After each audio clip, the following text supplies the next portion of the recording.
kur ta dëgjosh këtë video, kur mo nuk i me fol keq për dikant tjetër.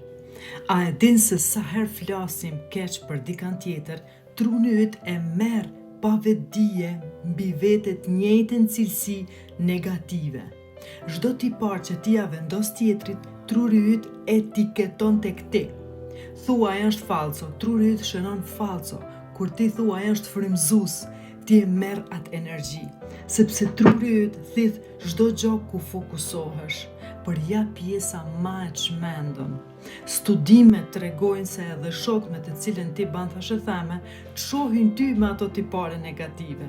Pra kur flet keq për dikan, nuk po formon vetëm identitetin tan, po i mëson edhe tjerë të të shohin ty ashtu.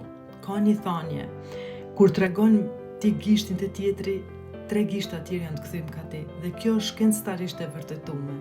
Dhe gjitha ka kuptim sepse jeta është pasqyrë. Si i trajton tjerët, ashtu e trajton veten. Dhe thënie që e adhuroj, nëse do një jetë bekuar me kujdes, fjalët ato përshkruajnë realitetin tan, riformojnë trunin dhe krijojnë realitetin tan. Në fund ti bëhesh eksakt ajo që ti e ke gjyku.